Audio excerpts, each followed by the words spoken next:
Todos nós desejamos ser abençoados por Deus, não é mesmo? Queremos que o Senhor estenda sua mão poderosa sobre nossa vida espiritual, sentimental, financeira.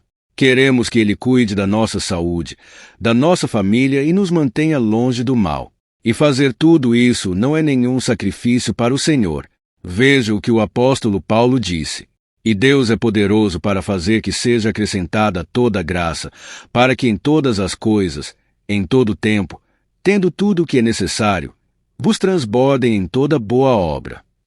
Mas, apesar disso, existem muitas pessoas que têm perdido as bênçãos em suas vidas porque decidiram viver longe da presença de Deus.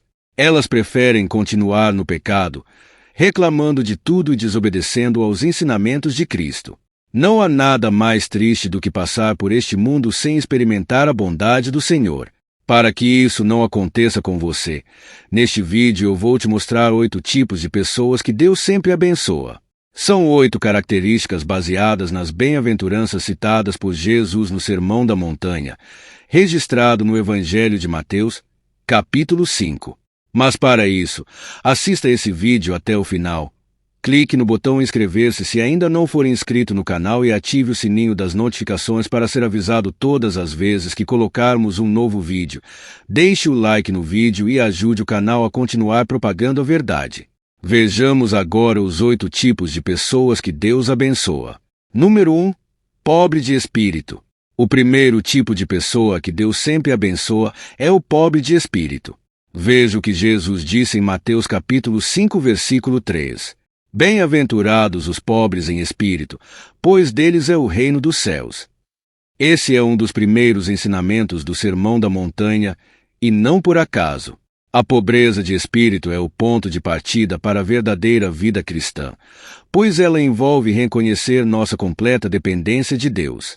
Ao contrário do que muitos podem pensar, Jesus não está se referindo aqui à pobreza financeira ou à falta de recursos materiais, mas a uma postura espiritual de humildade e entrega. O que significa ser pobre de espírito? Ser pobre de espírito é reconhecer que, por nós mesmos, somos incapazes de agradar a Deus. Não importa o quanto tentemos, não conseguimos alcançar a salvação por nossas próprias obras, e isso se deve à nossa natureza pecaminosa. O apóstolo Paulo reforça isso em Romanos 3, versículo 23, quando diz: Pois todos pecaram e estão destituídos da glória de Deus. Essa consciência de nossa falência espiritual nos leva a buscar a graça e a misericórdia de Deus. Os pobres de espírito são aqueles que, diante de sua incapacidade de se salvar, colocam toda a sua confiança no sacrifício de Jesus. Eles entendem que sem Deus não são nada, e é exatamente essa postura de humildade e dependência que abre as portas para as bênçãos celestiais. Exemplos de pobreza de espírito na Bíblia. Ao longo da Bíblia, encontramos vários exemplos de pessoas que demonstraram essa pobreza de espírito. Um exemplo notável é o rei Davi, que, apesar de ser um homem de grande poder e riqueza, reconhecia sua pequenez diante de Deus. No Salmo 51, versículo 17, após ter cometido pecados graves, ele clama: Os sacrifícios que agradam a Deus são o espírito quebrantado, um coração quebrantado e contrito, ó Deus, não desprezarás. Outro exemplo é o publicano na parábola de Jesus, em Lucas 18, versículos de 9 a 14, que ao orar no templo, sequer ousava levantar os olhos ao céu e batia no peito, dizendo: Ó Deus, tem misericórdia de mim, que sou pecador. Jesus elogia essa atitude de humildade, dizendo que esse homem voltou para casa justificado, e não o fariseu que orava se exaltando. O reino dos céus pertence aos pobres de espírito. A promessa de Jesus para os pobres de espírito é grandiosa. Deles é o reino dos céus. Isso significa que essas pessoas têm o privilégio de entrar no reino de Deus, não por mérito próprio, mas pela graça de Cristo. O reino de Deus, aqui, não é apenas uma promessa futura de vida eterna no céu, mas também uma realidade presente. Os pobres de espírito já começam a experimentar o reino de Deus em suas vidas, vivendo em comunhão com Ele, desfrutando da paz que excede todo o entendimento e da alegria verdadeira, que só pode ser encontrada em Jesus. Aplicação prática. Reconhecer que somos pobres de espírito nos liberta do orgulho e da autossuficiência, e nos coloca em uma posição de humildade diante de Deus e das pessoas. Isso nos leva a uma vida de oração constante, porque sabemos que precisamos da ajuda de Deus em tudo. Nos faz também ser mais compreensivos e compassivos com os outros, pois entendemos que todos estamos no mesmo barco. Somos pecadores, necessitados da graça de Deus. Ser pobre de espírito, portanto, não é uma fraqueza, mas uma das maiores fortalezas que podemos ter.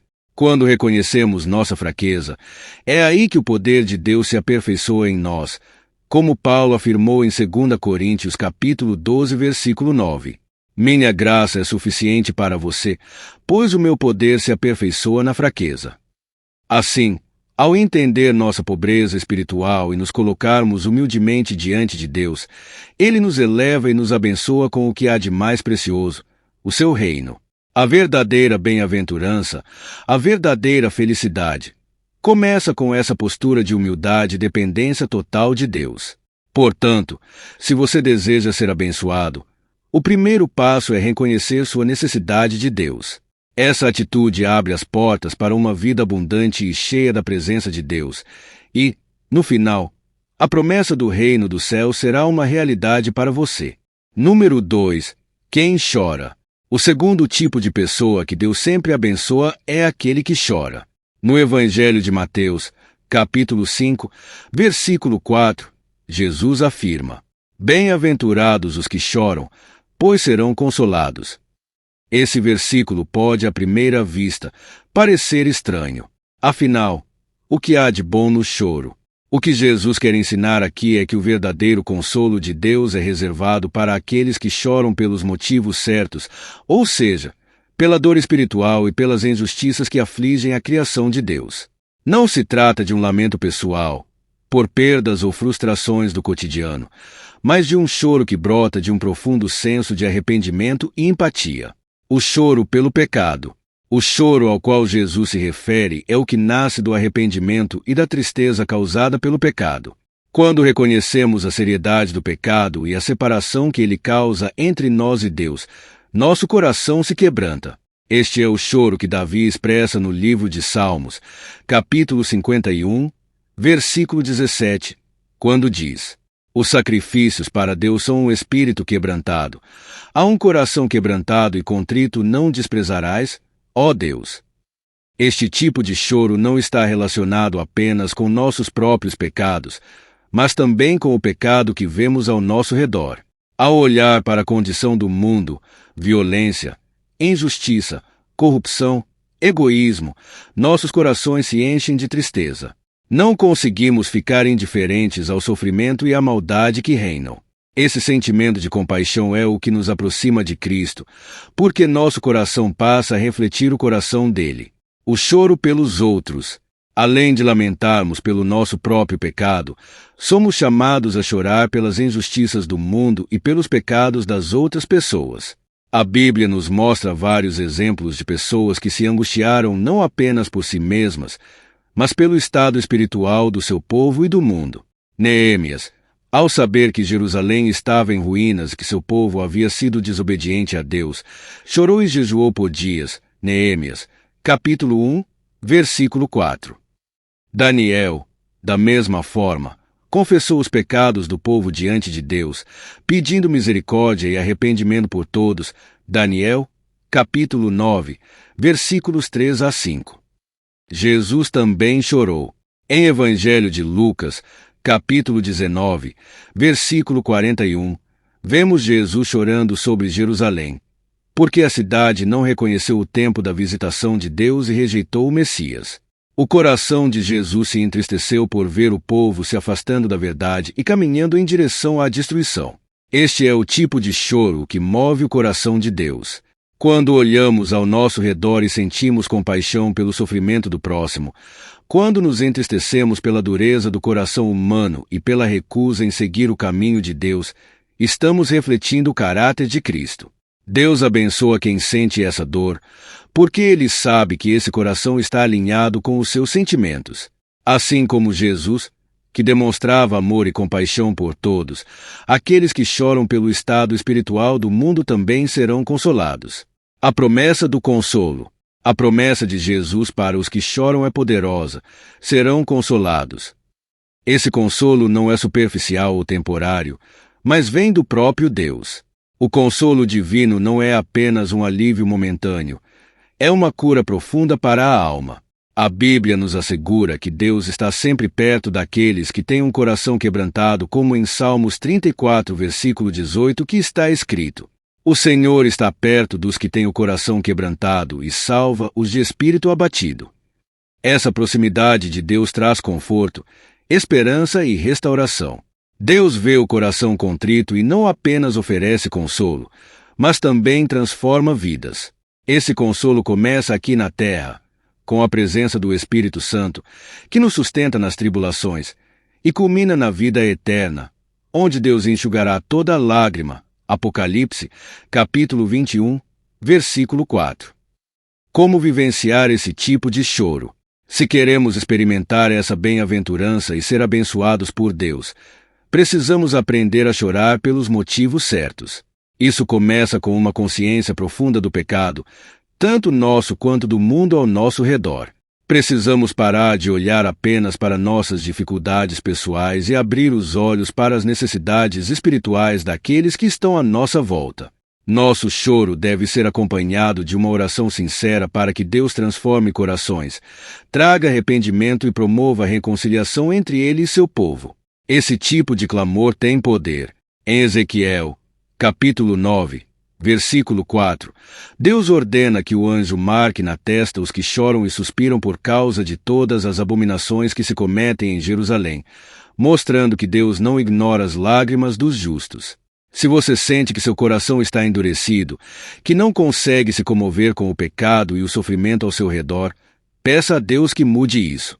Em Ezequiel, capítulo 36, versículo 26, Deus promete: Darei a vocês um coração novo e porei um espírito novo em vocês. Tirarei de vocês o coração de pedra e lhes darei um coração de carne. Aqueles que choram pelas coisas que entristecem o coração de Deus são bem-aventurados. Eles demonstram uma sensibilidade espiritual que agrada ao Senhor, por isso, recebem o seu consolo. Esse consolo é tanto para esta vida quanto para a eternidade, onde não haverá mais lágrimas, dor ou sofrimento. Se você deseja ser abençoado, permita que seu coração se quebre pelas coisas que também quebram o coração de Deus. Ame o próximo, clame pelas injustiças do mundo e se arrependa dos seus pecados, porque bem-aventurados os que choram, pois serão consolados. Mateus, capítulo 5, versículo 4. E o número 3, humilde. O terceiro tipo de pessoa abençoada por Deus é o humilde, mas, neste contexto, Jesus não está falando da pobreza de espírito. Veja o que ele diz no Evangelho de Mateus, capítulo 5, versículo 5. Bem-aventurados os humildes, pois eles receberão a terra por herança. O verdadeiro significado de humildade. A humildade mencionada por Jesus não se refere a uma posição social ou financeira, mas a uma atitude interior. É sobre aqueles que, mesmo diante de humilhações, críticas e ofensas, escolhem não responder com raiva ou vingança. Eles confiam em Deus e sabem que é Ele quem os defende e cuida de suas causas. Essa é a verdadeira essência de ser humilde. Ter um espírito manso, confiante no Senhor, mesmo em meio às adversidades. Em Salmo, capítulo 37, versículo 11, vemos a mesma promessa. Mas os humildes receberão a terra e desfrutarão pleno bem-estar. Jesus está citando este salmo para reafirmar que a recompensa para os mansos e humildes não está apenas nos céus, mas também na terra. A herança de Deus inclui a sua provisão e cuidado, tanto na vida presente quanto na eternidade. A humildade de Jesus. Jesus é o exemplo perfeito de humildade. Ele, sendo o Filho de Deus, escolheu viver uma vida de mansidão e submissão à vontade do Pai. No Evangelho de Mateus, capítulo 11, versículo 29, Jesus diz: Tomem sobre vocês o meu jugo e aprendam de mim, pois sou manso e humilde de coração, e vocês encontrarão descanso para as suas almas. Jesus nos convida a seguir o seu exemplo de mansidão e humildade. Mesmo quando foi perseguido, insultado e injustamente condenado, ele não respondeu com violência ou ira. Em vez disso, entregou-se à vontade de Deus, sabendo que seu Pai tinha um plano maior.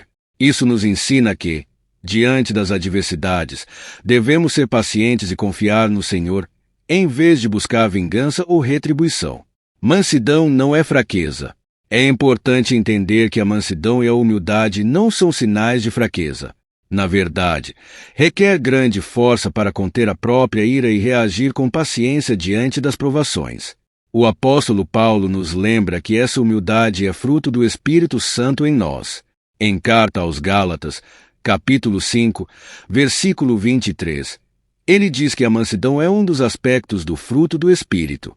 Portanto, a humildade verdadeira só pode ser alcançada quando nos rendemos ao Espírito de Deus e permitimos que Ele transforme nosso caráter. A mansidão também é uma expressão de confiança em Deus. Quando decidimos não revidar ou lutar por conta própria, estamos demonstrando que acreditamos na justiça divina. Sabemos que Deus é o nosso defensor e que nenhum dos seus planos pode ser frustrado. No livro de Romanos, capítulo 12, versículo 19, Paulo nos instrui: Não se vinguem, meus amados, mas deixem com Deus a ira, pois está escrito: Minha é a vingança, eu retribuirei, diz o Senhor. Essa confiança nos permite viver com paz, sabendo que Deus está no controle e que, no tempo certo, Ele fará a justiça. A promessa da herança. Jesus promete que os humildes receberão a terra por herança. Esta herança não se limita a bens materiais ou à prosperidade neste mundo, mas também à herança eterna, o reino de Deus. Aqueles que são mansos e humildes herdarão a nova criação de Deus, onde não haverá mais dor, sofrimento ou injustiça. A humildade, portanto, é um caminho para uma recompensa grandiosa, tanto agora quanto na eternidade.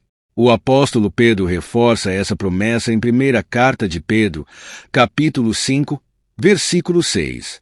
Humilhem-se, portanto, sob a poderosa mão de Deus, para que Ele os exalte no tempo devido. Deus exalta os humildes no tempo certo.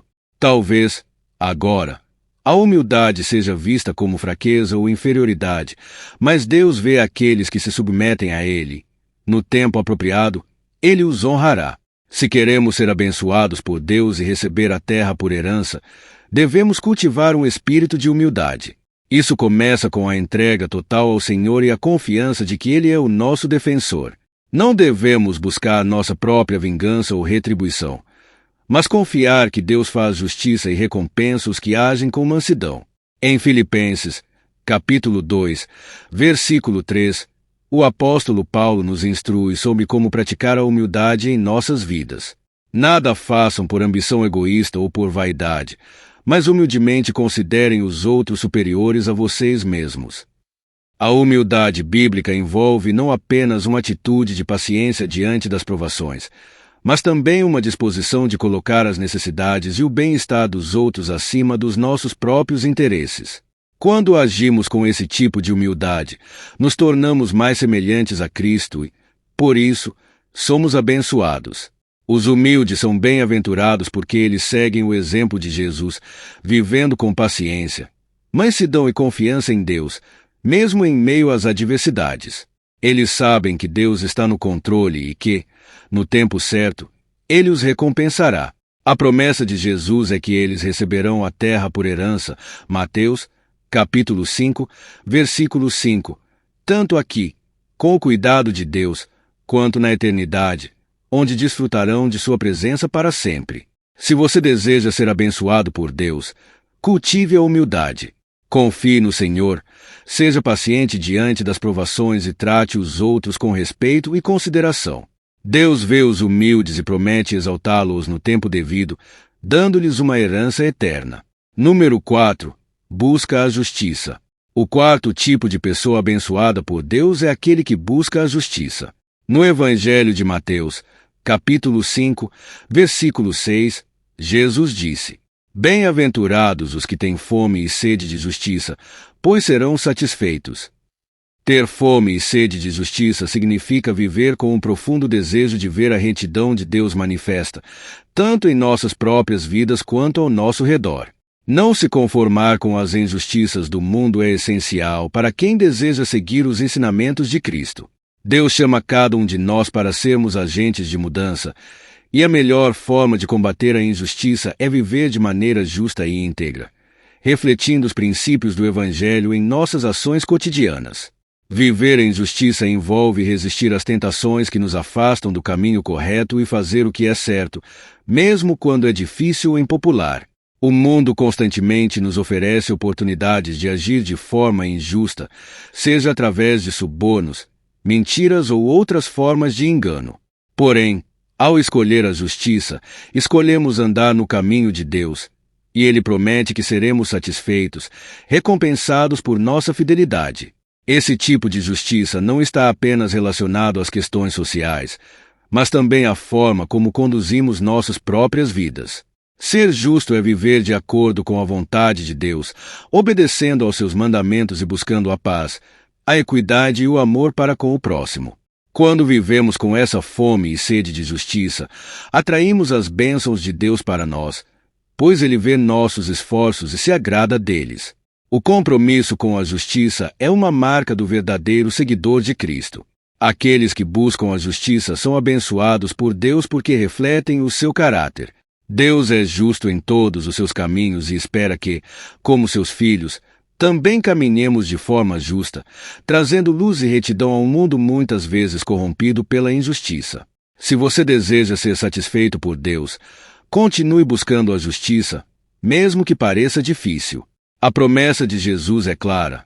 Aqueles que têm fome e sede de justiça serão plenamente satisfeitos, tanto nesta vida quanto na eternidade. Número 5. Tem misericórdia. O quinto tipo de pessoa abençoada por Deus é aquele que tem misericórdia. No Evangelho de Mateus, capítulo 5, versículo 7, Jesus disse: Bem-aventurados os misericordiosos, pois terão misericórdia. A misericórdia vai além de apenas sentir compaixão. Ela envolve ações concretas em favor daqueles que estão sofrendo ou necessitados. Ser misericordioso é dedicar-se a ajudar o próximo, seja por meio da oração, de um conselho sábio, do perdão ou do ato de compartilhar o Evangelho.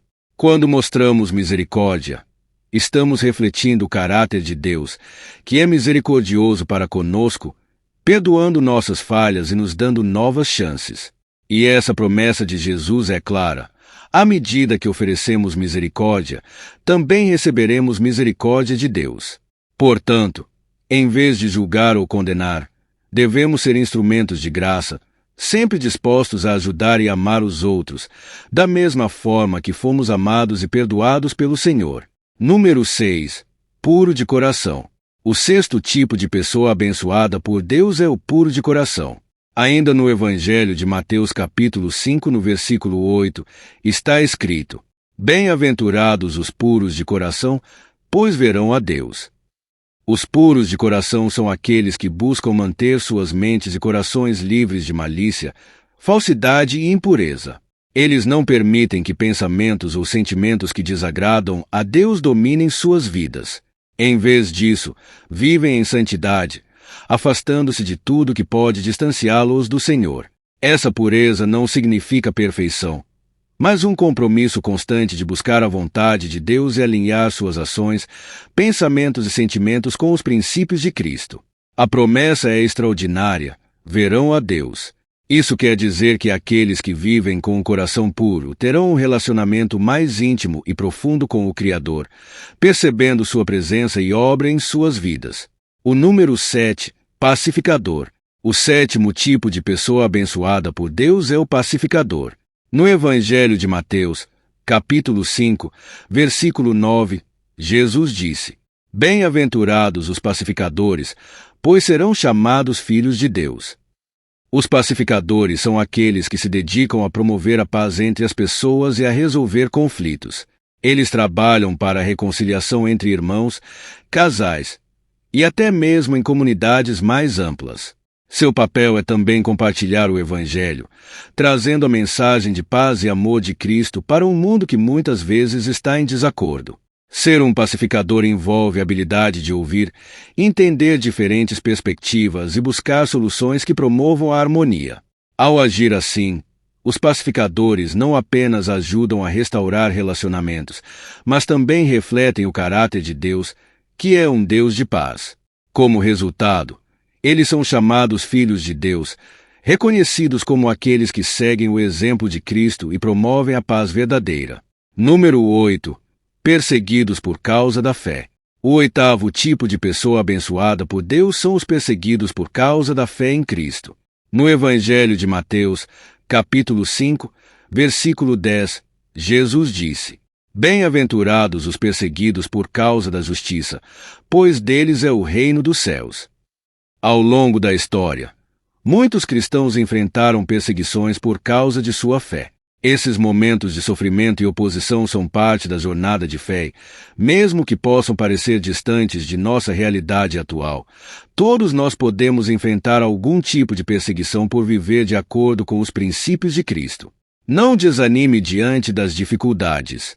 Lembre-se de que, conforme prometido por Jesus, o reino dos céus pertence a você. Sua perseverança e fidelidade em meio às provações são reconhecidas e recompensadas por Deus.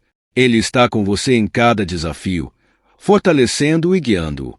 Seja você também alguém que conserva as bem-aventuranças descritas por Jesus e saiba que Deus estará ouvindo suas orações e abençoando sua vida. Um forte abraço e até o próximo vídeo. Inscreva-se no canal Sem Fermento, pregando simplesmente a verdade.